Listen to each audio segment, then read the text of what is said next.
اعوذ باللہ من الشیطان الرجیم، بسم اللہ الرحمن الرحیم۔ السلام علیکم ورحمۃ اللہ وبرکاتہ۔ آج ہم بات کریں گے حضرت موسیٰ علیہ السلام کے مقام و مرتبے کے بارے میں۔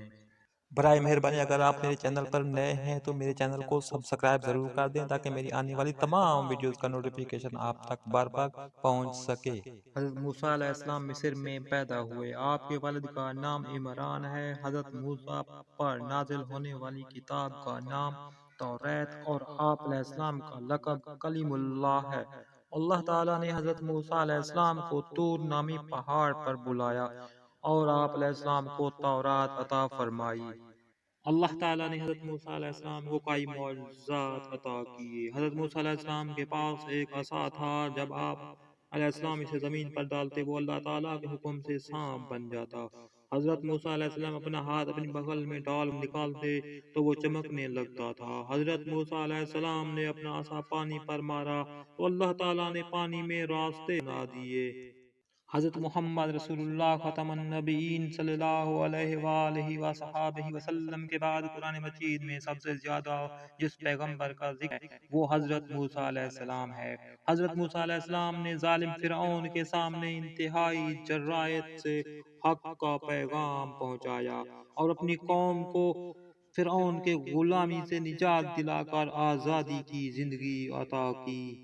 فرعون اور حضرت موسیٰ علیہ السلام کا واقعہ کوئی معمولی واقعہ نہیں، بلکہ یہ حق و باطل کے معرکوں میں سے ایک عظیم معرکہ ہے جس میں اللہ تعالیٰ نے تکبر اور ظلم کو رسوا کیا اور عاجزی، مظلومیت اور صبر کو فتح عطا فرمائی۔ حق کا انکار کرنے والوں کو قیامت تک کے لیے عبرت کا نشان بنا دیا گیا اور نیکی کے راستے پر چلنے والوں کو عظیم مرتبہ عطا ہوا۔ حضرت موسیٰ علیہ السلام کی زندگی کے اہم واقعات۔ جب حضرت موسیٰ علیہ السلام کی پیدائش ہوئی تو آپ علیہ السلام کی والدہ نے اللہ تعالیٰ کے حکم سے آپ کو صندوق میں بند کر کے دریائے نیل میں بہا دیا۔ فرعون کی بیوی حضرت آسیہ علیہ السلام نے اس صندوق کو دریا میں تیرتے ہوئے دیکھا تو صندوق کو منگوا لیا۔ جب انہوں نے صندوق کھولا تو اس میں ایک بچہ دیکھ کر بہت خوش ہوئیں۔ انہوں نے اس بچے کو اپنا بیٹا بنا کر پالنے کا فیصلہ کیا۔ اس طرح حضرت موسیٰ علیہ السلام فرعون کے محل میں پرورش پانے لگے۔ جب حضرت موسیٰ علیہ السلام جوان ہوئے تو مصر سے ہجرت فرما کر مدین چلے گئے۔ پھر جب وہاں سے واپس مصر آ رہے تھے تو اللہ تعالیٰ نے حضرت موسیٰ علیہ السلام کو نبوت عطا فرمائی۔ انہیں مصر والوں کی طرف نبی بنا کر بھیجا گیا۔ ان کی مدد کے لیے اللہ تعالیٰ نے ان کے بھائی حضرت ہارون علیہ السلام کو بھی نبی بنا کر ان کے ساتھ۔ موسیٰ علیہ السلام نے اپنے بھائی حضرت ہارون علیہ السلام کے ساتھ مل کر فرعون اور مصر والوں کو اللہ تعالیٰ کے دین کی تبلیغ کی۔ ان لوگوں نے نبیوں کے بات ماننے کے بجائے مقابلے کی ٹھان لی۔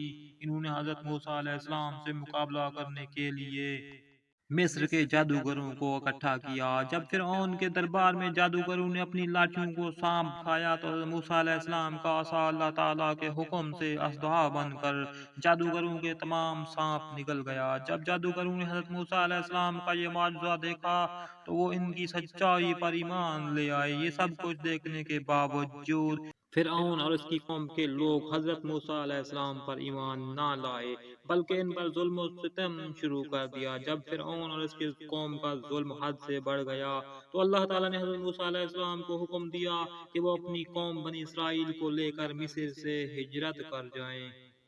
اللہ تعالیٰ کے حکم کی تعمیل میں حضرت موسیٰ علیہ السلام اپنی قوم کے ساتھ مصر سے روانہ ہو گئے۔ جب فرعون کو پتہ چلا تو وہ اپنے لشکر کے ساتھ ان کے پیچھے نکل پڑا۔ حضرت موسیٰ علیہ السلام ایک سمندر کے کنارے پہنچے تو فرعون بھی اپنے لشکر کے ساتھ کہاں پہنچ گیا۔ حضرت موسیٰ علیہ السلام اور آپ علیہ السلام کی قوم سمندر اور فرعون کے لشکر کے درمیان پھنس گئی۔ آگے سمندر تھا اور پیچھے فرعون کا لشکر۔ اللہ تعالیٰ نے حضرت موسیٰ علیہ السلام کو حکم دیا کہ اپنا عصا سمندر پر ماریں۔ آپ علیہ السلام نے عصا مارا تو اللہ تعالیٰ کے حکم سے سمندر میں راہ بن گیا۔ حضرت موسیٰ علیہ السلام اپنی قوم کو لے کر سمندر میں سے سلامتی کے ساتھ گزر گئے۔